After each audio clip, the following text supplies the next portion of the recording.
여기 트윙클, 엔돌핀? 오, 아이디가 너무나 즐겁네요. 엔돌핀. 이 엔돌핀도 신경 전달 물질이죠. 어, 뉴질랜드에서는 학교에서 사용 못하게 하고 영국은 16세 미만 핸드폰 구매를 못하게 한다는데 저희는 어떻게 해야 그렇게 할 수 있을까요? 제가 다 살펴본 건 아닌데 지금 서구권에 있는 나라들도 이제 입법화 과정에 들어간 부분이 많다고 해요. 그러니까 이걸 아직 법률적으로 탁탁탁 이렇게 정하지 못한 나라가 대다수라고 합니다. 아까 제가 얘기했던 그런 복잡한 이유들 때문이지요. 그래서 실은 요것을 당장 기대하기는 되게 어렵고 다만 요 작가님이 제안하신 나이가 있었어요. 원래 휴대폰 사용은 만 14세, 그 다음에 14세, 그 다음에 우리 나이가 만 14세죠. 14세, 그 다음에 SNS는 16세부터. 근데 이걸 설명을 들어보면 우리 아이들한테는 좀 다르게 적용이 돼야 돼요.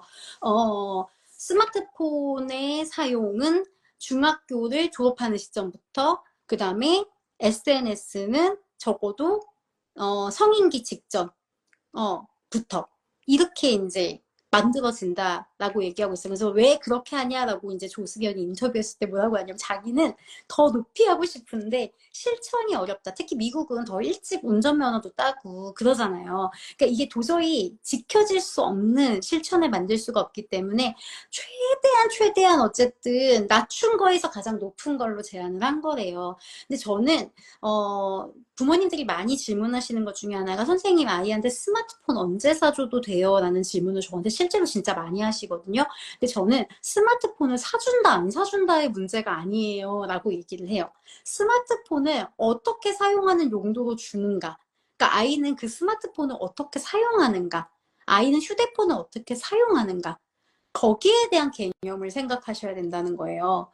왜냐면 스마트폰을 안 준다. 물론 스마트폰을 안 쓸 수 있으면 안 쓰는 게 가장 좋다고 생각합니다. 왜냐면 이건 개인적인 경험인데 저는 사실 어, 민우가 어릴 때부터 지금까지 쭉 해온 것 중에 하나는 아이가 이제 미디어나 인터넷을 사용하는 게 계속 바뀌잖아요. 어릴 때는 뽀로로 보다가 좀 지나면은 뭐 엘사? 이런 거 보고 좀 지나면은 막 유튜브 같은 거 보려고 하고 좀 지나면은 카톡도 하고 이러잖아요. 근데 전 그게 무엇이든 간에 어찌되었건 공용 컴퓨터를 통해서 거실에서 함께 있는 공간에서 사용하게 하지 절대로 스마트폰을 사용하게끔 하지 않았었어요. 그러니까 제가 워킹맘이니까 휴대폰을 줄 수밖에 없는 상황이어도 휴대폰은 전화 이상의 기능을 할 수 없겠고 게임도 아빠 핸드폰에 있거나 컴퓨터 사용 시간 안에서 아이가 할 수 있게끔 했어요. 근데 왜 그렇게 했냐라고 했을 때 결국에는 아이가 언제나 원할 때 한 번에 걸림돌도 없이 바로 사용할 수 있는, 즉각적으로 내가 행동으로 옮길 수 있는 걸 최대한 여러 부분에서 차단을 시켜줘야 그나마 아이가 그 행동까지 도달하는데 허들이 좀 많은 게 필요하다고 생각했기 때문이에요.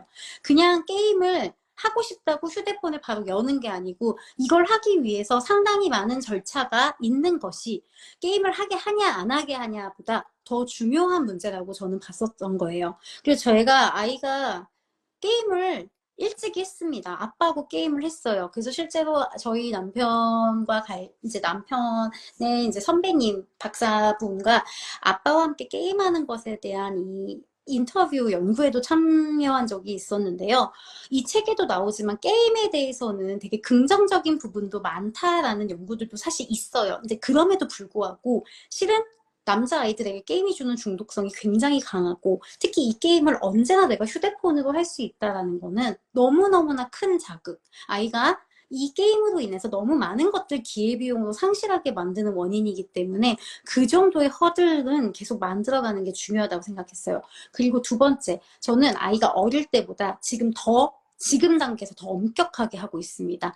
사실 어릴 때는 물론 저는 이제 식당에서는 보여주지 않는다는 원칙은 갖고 있었는데 뭐 그래도 조금 더 보여줄 수 있는 부분이 있었어요. 집에서. 근데 오히려 아이가 초등학교 중기 이후에 들어서면서 2학년, 3학년에 들어서면서부터는 미디어 사용에 대해서 더욱더 강하게 규제를 걸었어요. 왜냐면 그때보다 지금부터가 더 치명적인 영향을 주기 때문이고, 이 시기를 놓쳐서 청소년기로 넘어가게 되면 내가 얘를 제한할 수 있는 방법이 없는 건 아니지만 더 힘들어질 거라고 생각을 했기 때문이에요. 그래서 저는 지금 영유아기를 키운다면 당연히 큰 그림을 그리면서 나갈 수 있기 때문에 너무 좋고요. 지금 초등학생 연령이어도 지금이 적기라고 보는 거예요. 무엇이든. 물론 초기에 저항은 있을 거예요. 민우도 저항이 있었어요. 아니, 왜 더 못하게 하는 거야? 뭐 이런 것도 있었고요. 근데 결국 아이가 스마트폰에 몰두되는 시간이 없어지기 시작하면서 처음에는 심심해 죽는다고 저를 괴롭혔거든요. 근데 그러면서 가장 먼저 나타난 변화들이 뭐냐면 아이가 공을 가지고 밖으로 나가기 시작했어요. 공 연습을. 근데 물론 같이 해줄 친구들이 없을 때가 있었어요. 그런데 공을 가지고 나가서 농구를 연습하고 볼 던지는 걸 연습하고 그러더라고요. 그리고 시간이 남으면 그림을 깨작거리고 꽂혀 있었던 책들을 꺼내서 읽기 시작하는 거예요. 지금 제가 아이가 공부를 잘하고 책을 잘 읽는다고 자랑하는 게 아니에요, 여러분. 오해하시면 안 돼요. 절대 그렇지 않아요. 근데 아이가 그것이 아닌 다른 것들을 할 수 있으려면 강한 자극이 계속 존재하면 굉장히 어렵다는 거예요. 그래서 지금도 해피 코지님이 말씀해 주신 것처럼 환경에 대한 세팅이 어느 정도는 좀 필요하다라는 거예요. 제가 이제 좀 댓글을 한번 읽어볼게요. 맞아, 여기, 러블리 제시님이 이랬어요. 생각해보면 스마트폰과 SNS 사용을 하기 전에 더 대화의 시간과 깊이 빈도가 높았던 것 같아요. 가족과 친구들 모두요. 네, 맞아요. 그러니까 저도 친구들 만났을 때도 저도 스마트폰을 안 보려고 되게 많이 노력을 하거든요. 근데 막 업무로도 막 오니까. 근데 솔직하게 저를 딱 들여다보면 업무 때만 보는 건 아니거든요. 그래서 이 부분 굉장히, 맞는 말이다라고 할 수 있고요. 그 다음에, 집에서 미디어 사용 규칙을 만들고 실천하는 것부터 시작해야 될 것 같은데, 저부터 휴대폰을 잘 못 내려놓는 것 같아요, 선생님. 집에서 이것만은 꼭 지키자는 규칙이 있을까요? 라고 했을 때, 저는 가장 먼저 항상 권하는 건 수면에 대한 부분을 보호하는 걸 가장 많이 권해요. 왜냐면 규칙을 지키려면 규칙은 더 생활의 리듬 안에 존재해서 쉽게 떠올릴 수 있어야 하는 것 같아요. 그러니까 예를 들어서 스마트폰을 1시간만 쓰자 이런 거는 더 많이 생각을 해야 하잖아요. 근데 잠자리에 스마트폰을 갖고 가지 말자. 이거는 더 직관적입니다. 더 직관적이고 나의 생활의 리듬 안에 들어가게 되지요. 그래서 내가 스마트폰을 내려놓고 들어가는 건 아이한테도 동일한 것을 요청할 수 있고 가족의 규칙으로 만들기에도 굉장히 좋은 것. 혹은 식사 시간에 휴대폰을 보지 않는다도 굉장히 좋은 규칙 중에 하나예요. 저희 집에서는 식사 시간에 휴대폰을 볼 수 없게끔 얘기하고 있어요. 그래서 혹시 제가 전화가 오거나 이러면 민우야 이거는 업무 전화야 뭐 이제 이러면서 사용한다라든가 이제 이렇게 하게 되는 거죠. 그래서 이걸 다 하라는 게 아니고 제가 아까 시작하면서 말씀을 드렸죠. 우리가 지금 미디어를 사용하고 제한을 걸고 있는 정도나 아이 연령이나 이런 게 아마 다 다르실 거예요. 근데 오늘 이 라이브를 마친 이후에 저의 목표는 오늘 이 라이브 들으신 분들이 적어도 한 가지, 이전에 하지 않았던 단 한 가지를 하게 만드는 거예요.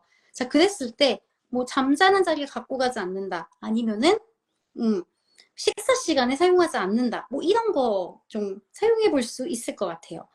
네, 저도 이 DOUN FRAN님의 말에 너무 동의해요. 제발 초등교육에서만이라도 스마트폰 사용을 안 했으면 좋겠다. 이 얘기를 해주시고 계세요. 사실 이 책에서는 뭐라고 얘기하냐면 또 인터뷰에서도 이거 사실 학부모들이 의견을 계속 모아야 한다. 그래서 학교에도 얘기하고 계속 교육청에도 얘기하고 얘기해야 되는 거다. 학부모들이 내 아이를 지키기 위해서 노력해야 되는 거다라고 얘기를 해요. 근데 사실 저도 이걸 어떻게 좀 해볼 수 있을까 고민을 좀 많이 하게 됐어요.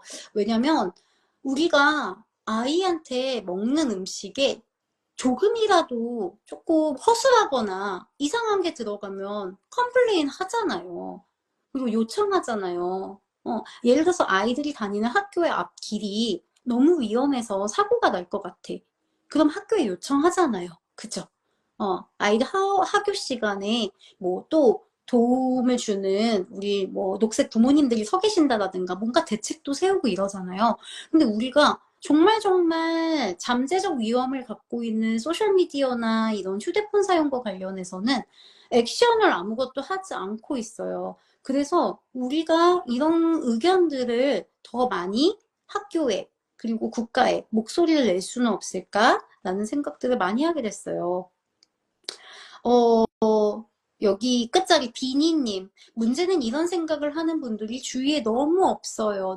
저도 너무 동의를 합니다. 네, 제가 저희 아이를 키우고 있는 동네가 사실 부모님들의 교육열이 나쁘지 않은 곳이라고 보여졌는데도 아이들 친구들이 집에 놀러 왔을 때 아이들 특성이나 보면 참 귀엽고 예쁜 애들이 참 많거든요. 근데 저 스마트폰 사용만 조금 덜하게 도와주면 저 아이가 참 잠재력이 많을 것 같은데 이런 애들이 너무너무 많았어요.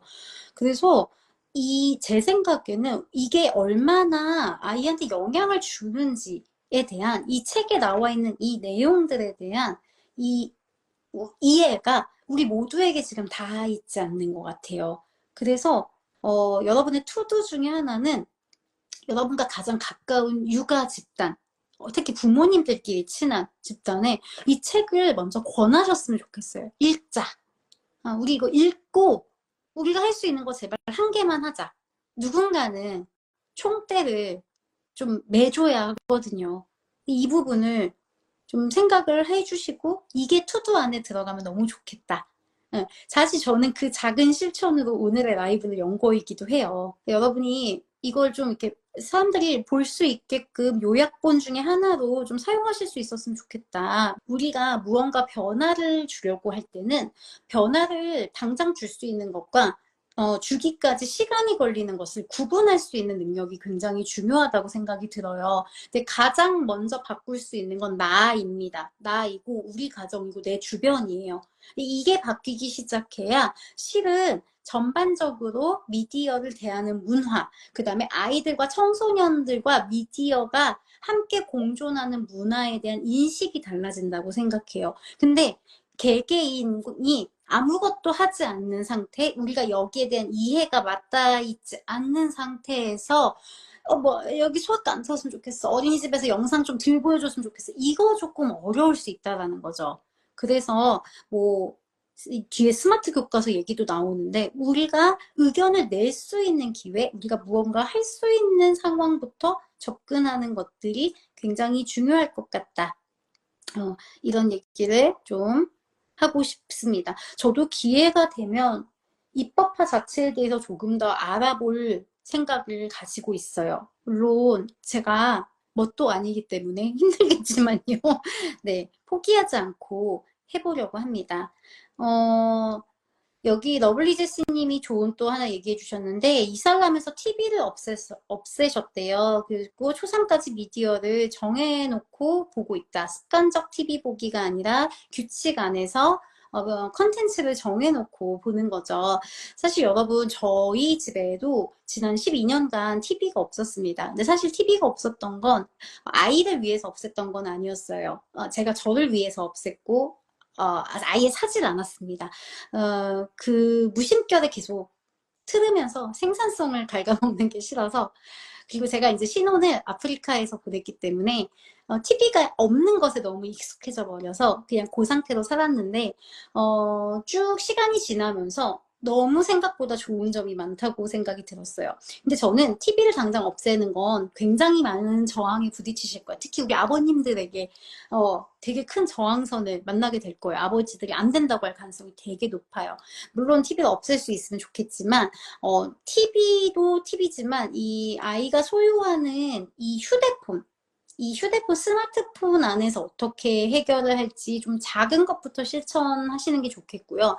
TV는 얘기해 봤는데 가정에 불화를 가져올 것 같으면 그거는 조금 순위를 해도 된다. 저는 예전에는 TV가 문제다 이런 얘기 많이 했지만 요즘은 사실 저는 TV보다 스마트폰이. 그리고 스마트폰 안에서도 소셜 네트워크가 이런 순서대로 되게 위험하다고 생각해요. 특히 지금 중학생 아이들이 SNS를 사용할 수가 있어요. 그래서 모르겠어. 조카 혹시 보고 있니? 저희 조카들도 SNS 계정이 있는데 가끔 제가 라이브 하면 들어오던데. 근데 저는 사실 중학생 때까지는 아이가 SNS는 못하게 하는 것이 맞다라고 이 부분은 되게 강력하게 생각을 합니다. 그 이유는 청소년기가 특히나 아까 얘기한 것처럼 뇌에 특히 이 전두엽 부분, 사고하고 분석하고 통제하고 이러는 부분이 발달하기 시작하는 그런 시기이고, 그 다음에 굉장히 뇌 안에서도 많은 변화와 그런 것들이 일어나는 시기인데, 그 시기에 아이가 자신의 정체성을 담고 있는 세계가 SNS가 되어버리면 이 이후에 아이의 삶에 주는 영향이 너무 크고 지독해요. 그래서 저는 다른 건 몰라도 SNS만큼은 중학생까지는 아이가 어느 정도 자아정체감이 요즘 애들은 좀 빨라서 그래도 고등학교 아이들부터는 조금 성인에 가까운 경우가 더 많거든요. 그래서 저는 정말 안 되면 중학생까지는 SNS만큼은 금지를 하는 것을 조금 생각해 보시는 것이 필요하지 않냐. 이게 쉽지 않을 거예요. 그래서 아이하고 이러한 내용을 아이한테 직접 설명할 수 있는 것도 저는 굉장히 중요하다고 생각해요. 제가 오늘 막 이렇게 아까 이게 뇌 관련된 부분이나 여러 가지 도파미네이션에 있는 그림도 보여드린 이유가 아까 이 199페이지에 있었던 그 중독 같은 것들, 이런 것들을 아이가 심리학을 배우듯이 아이가 설명을 해서 이해할 수 있는 것도 저는 좀 좋다고 생각해요. 아이한테 중독이 가져오는 이런 메커니즘, 너가 이걸 한 번 하잖아? 그럼 뇌가 이렇게 인식하고 이렇게 되고 해서 나중에 너가 스스로 빠져나올 수가 없게 돼. 라든가 너가 여러 사람들을 만나면서 네가 다양하게 색깔을 입을 수 있는데 SNS를 하기 시작함으로 인해서 너한테 영향을 주는 사람은 이 안에 있는 사람이 돼버려. 이런 식의 조금 지식적인 차원을 주는 것도 저는 한 가지 방법 중에 있다고 생각이 들어요. 그리고 아이가 SNS 계정을 갖지 않더라도 엄마 아빠의 계정으로 들어가서 무분별하게 보는 것도 저는 동일한 맥락이라고 봅니다. 특히 제가 그 컨텐츠를 통해서 일전에 아이에게 다른 건 몰라도 쇼츠만큼은 보여주지 마세요 라고 컨텐츠를 만든 적이 있어요. 왜냐면 컨텐츠 중에서도 특히 쇼츠는 내가 컨텐츠를 무엇을 보겠다라고 내가 선택하는 선택성이 없어요. 그 다음에 엔드가 없어요. 끝이 없습니다. 계속 나한테 강하고 빠르고 그 다음에 내가 선택하지 않는 재미있고 유쾌한 자극을 계속 줘요. 보다 보면 끝이 없고 그 다음에 내가 멈출 수 있고 선택할 수 있는 능력이 없는 완전히 수동적인 상황에 놓이게 되죠. 그래서 아이들한테 그것만큼은 노출하지 않도록 하는 거. 그러니까 계정 만들지 않고 쇼츠에 중독되지 않게끔 노출시키지 않는 거. 이런 부분들이 굉장히 중요해 보이고요. 실은 이 책의 내용을 보면서 아이한테 내가 어떻게 해야지라는 것뿐만 아니라 부모인 나는 미디어를 어떻게 사용할 것인가에 대해서 좀 진지하게 생각을 해보시고 남편과 배우자와 혹시 여기 아빠가 들어와 계시면 배우자와 함께 이야기 나누는 것도 저는 굉장히 중요해 보입니다. 우리는 굉장히 운이 좋았어요. 저희는 밀레니얼 세대 이상이잖아요. 저희는 아날로그를 경험하고선 사춘기를 지나고 나서 직장 생활을 하거나 혹은 대학원을 다니거나 뭔가를 그렇게 이미 나의 어떤 삶을 영위하고 있을 때 이 SNS를 만났어요. 그렇기 때문에 우리한테는 정체성이 조금 아날로그적인 부분들이 있습니다. 그죠? 근데 우리 아이들은 그렇지 않아요. 근데 우리마저도 이렇게 중독이 잘 되는데 아이들은 어떡하겠어요? 그래서 사실 내가 사용하고 있는 미디어에 대한 습관, 중독의 정도, 사용하는 패턴 이런 것들을 보고 이게 어떤 영향을 주는지 배우자와 함께 진지하게 이야기 나눠보시는 것도 변화를 위한 한 가지의 투두가 될 수 있을 것 같아요. 이 책에서는 작가님이 마지막에 이제 본인이 막 제안을 하셨어요. 뭐는 몇 세 이상부터, 뭐는 몇 세 이상부터, 뭐 컨텐츠는 몇 세부터 몇 세는 2시간만 뭐 이런 식으로 하셨어요. 참고하시는 정도로 사용하시면 될 것 같아요. 그러니까 이거를 막 100% 이게 맞춰야 된다가 아니라 지금 우리가 있는 출발선이 다르기 때문에 여기서 어떻게 조금 더 줄여나가거나 아니면은 규격화 한다라든가, 그러니까 체계화하는 거죠. 그러니까 원래는 그냥 보여줬다면 이제는 시간이 있다라든가 아니면은 뭐 주말에도 많이 볼 수 있다라든가 뭐 어떠한 모양을 만들어가는 거 이런 것들을 내가 할 수 있는 것들을 하나씩 넣는 것이 중요하지 여기 있는 내용을 그대로 다 100% 적용을 한꺼번에 하기도 어려울 뿐더러 아이와 관계도 망가질 수 있고 또 여러분이 실천하기도 굉장히 어려우실 수 있어요. 자, 오늘 라방에 들어온 100명이 책 소개와 함께 요약본을 3명에게 전달하기 숙제. 이거 약간 다단계 같은 느낌이 있는데, 그죠? 그러니까 이분이 제안하신 거는 우리가 3명에게 적어도 이 책을 소개하자라는 거예요. 같이 읽자라고. 해보실 수 있겠나요? 사회적 공감이 바뀌어야 되는 문제이기 때문이에요. 제시님이 말씀해 주신 것처럼. 그래서 가까운 사람 중에 한 명은 배우자 포함이고요. 그리고 나와 가까이에서 서로 아이들에게 영향을 줄 수 있는 육아인이라면 더욱더 좋겠죠. 그래서 이 책을 좀 주셨으면 좋겠다라는 생각이 들고요. 책에 있는 내용이 좀 더 많았으면 좋겠어서 되도록이면 책을 읽는 거예요. 이 편지는 영국에서 시작돼요. 쭉 공유가 되는 거. 그다음 아이 앞에서만큼은 불필요한 핸드폰 사용하지 않기. 디얼투님 이거를 약간만 더 구체화 시켜보세요. 이거 왜냐면 되게 힘들거든. 힘들어. 그래서 이거를 조금 더 쪼개보는 것도 좋아요. 예를 들어서 아이가 앞에서 말할 때 휴대폰을 만지지 않기라든가 이렇게 조금 실천 가능하고 내가 조금 더 지킬 수 있고 지켰을 때 지킨 것이 티가 나는 뭐 이런 거. 이거 되게 중요한 질문이다. 아이폰에 게임 앱을 깔아주지 않고 연락만 하는 용도로 쓰는데 아이 친구가 게임도 없냐고 무시하듯이 이야기할 때 뭐라고 이야기할 수 있게 해주면 좋을까요? 라고 하셨어요. 제너러스님, 저는 아이가 게임을 하게 해요. 근데 휴대폰으로 못하게 하고 컴퓨터나 아빠한테 허락을 받고 아빠의 휴대폰에서 할 수 있거든요. 정해진 시간에. 그래서 이 경우에 저는 아이한테 나는 우리 집의 규칙은 휴대폰으로는 게임을 못하는 거고 나는 대신 정해진 시간에 할 수 있어서 난 그 시간은 할 수 있어. 그래서 친구랑 약속을 해서 그 시간에는 사용을 해요. 그렇게 설명을 하는 경우도 있고 만약에 게임이 아직 전면 금지인 연령이라면 그냥 이런 얘기는 구구절절하게 하실 필요 없어요. 엄마 아빠는 아직 너가 게임을 스스로 시작하고 적당하게 사용하고 끊기에는 아직 많이 준비가 필요하다고 생각해서 우리 집의 규칙은 아직 게임을 사용하지 않는 거야. 친구에게 그렇게 이야기하면 되는 거야. 그리고 그거는 친구한테 무시당하거나 그럴 만한 문제가 아니야. 각자 집마다 다른 규칙이 있는 거야 라고 조금 분명하게 얘기해 줄 필요가 있어요. 여기서 사실 부모가 되게 내적인 갈등을 하는 표정을 짓거나 애매하게 얘기하면 사실 아이는 더욱더 그 애매함에 놓이게 되거든요. 식사 시간에는 은밍님이 어떤 목적으로든 스마트폰 사용하지 않기. 이거 되게 좋아요. 왜냐면 식사 시간에 휴대폰을 사용하지 않으면 일단 얘기를 많이 하게 돼요. 가족끼리. 왜냐면 멀뚱멀뚱 맘만 먹으면 이상하잖아요. 그러니까 그 시간에 뭔가 얘기를 좀 하게 되고요. 그 다음에 우리가 그런 게 있어요. 마음 챙김이라는 게 단순히 마음을 챙긴다 이러는 게 아니거든요. 내가 지금 먹고 있는 것을 느끼고 내가 듣고 있는 것을 듣고 있고 이게 마음 챙김인데 우리는 그냥 휴대폰 보면서 먹으면 어느 순간 다 먹어 있고 휴대폰 보면서 TV를 보면서 하다 보면 어느 순간 TV도 본 게 아니고 이것도 제대로 한 게 아니고 이런 경우 많잖아요.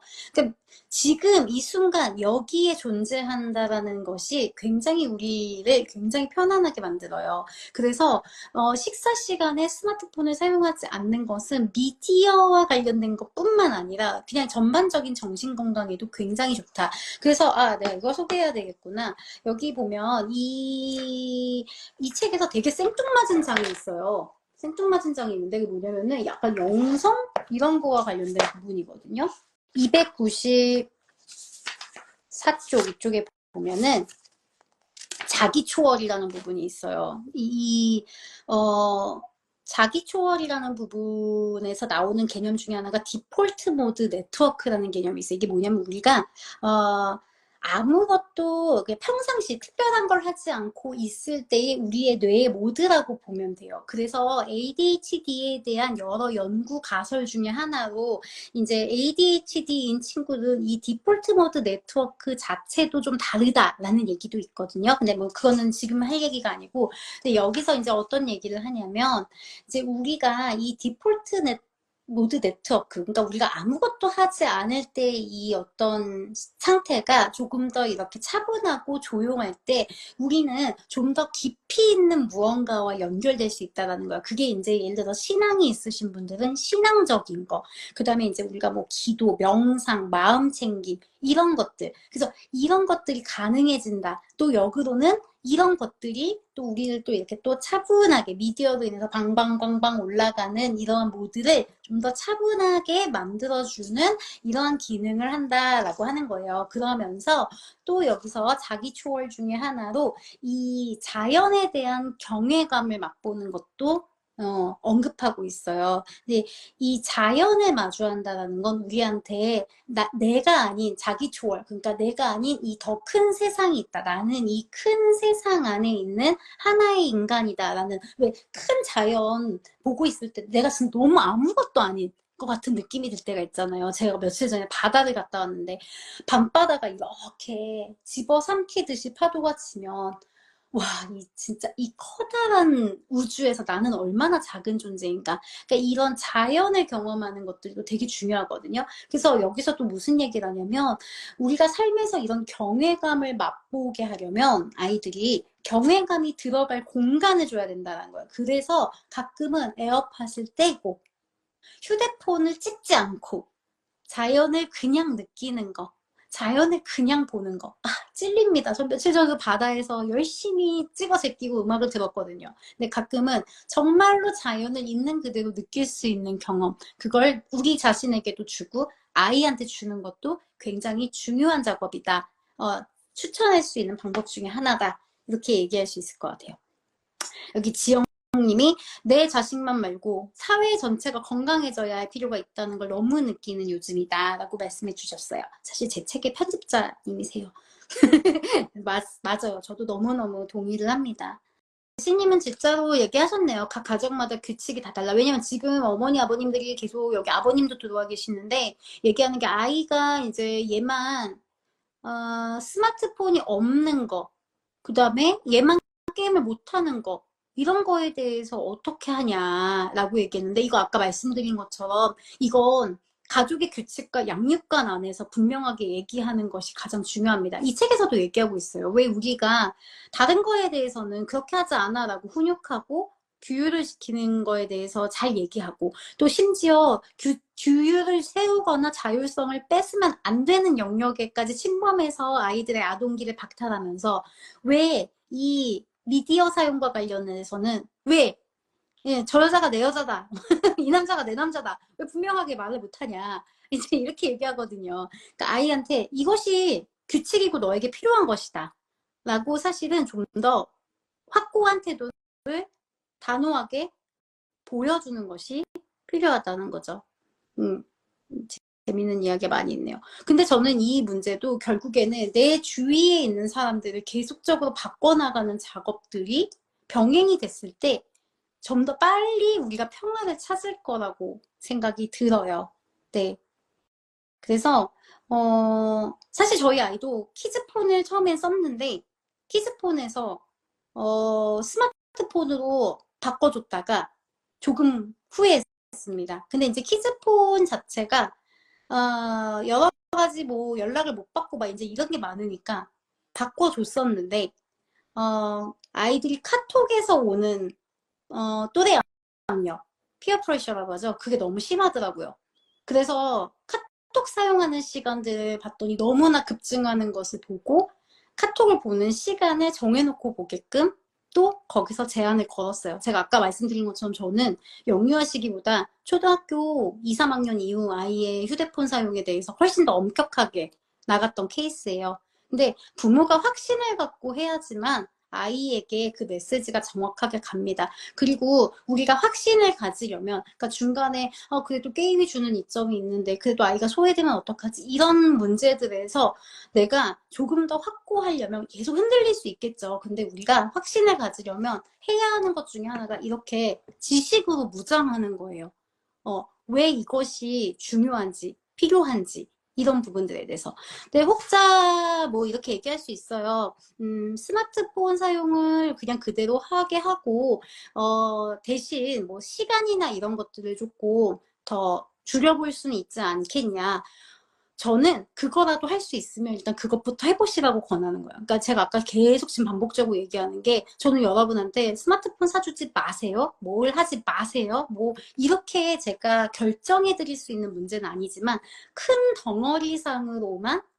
덩어리상으로만 우리가 조금 규격을 같이 잡고 가자라는 거죠. 그리고 지금 내가 이미 아이한테 허용해 버린 거에서 조금만 더 모양을 잡고 시간을 조금만 더 잡고 이렇게 만들어가는 방향으로 우리가 계속 같이 방향성을 움직이자라는 거예요. 그래서 오늘의 라방이 사실은 여러분에게는 그냥 이렇게 탁 메시지를 탁 던져드린 약간 그런 기회가 되었으면 좋겠어요. 너무 이것 때문에 부담을 갖지 않으셨으면 좋겠지만 부담을 가지셨으면 좋겠어요. 내가 이걸 들은 것에 대한 부담. 그래서 아까 얘기한 것처럼 이 편지는 영국에서 시작되어서 인당 3인에게 도착하는 편지가 되어야 합니다.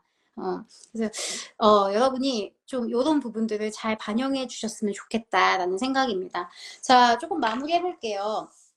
왜냐면 이게 길어지잖아요. 그럼 제가 이걸 편집하기가 너무 힘들거든요. 그래서 오늘 저는 이 불안세대라는 책에 대해서 두껍지만 정말 알찬 이 책이에요. 제가 여러분들한테 조금 줄여드리자면 사실 이만큼이 레퍼런스라서 빠져요. 그래서 읽을만 합니다. 읽을만 해요. 그리고 이 책에 제가 오늘 얘기하지 않은 부분 중에 하나는 여자아이들과 남자아이 각각에게 어떠한 나쁜 영향을 주는지 좀 더 자세히 나와 있고요. 그 다음에 아이들이 어떻게 정신건강이 나빠지는지에 대해서 조금 더 자세한 연구 결과나 데이터들을 보실 수가 있어요. 그래서 책을 통해서 조금 더 자세히 보시면 제가 오늘 여러분한테 얘기한 걸로도 저는 어느 정도 설득이 됐다고 보지만 그럼에도 불구하고 좀 더 확실하게 이 책을 막 갈고 새기고 마음에 새기면서 권하고 함께 읽고 스터디도 하시고 이랬으면 좋겠습니다.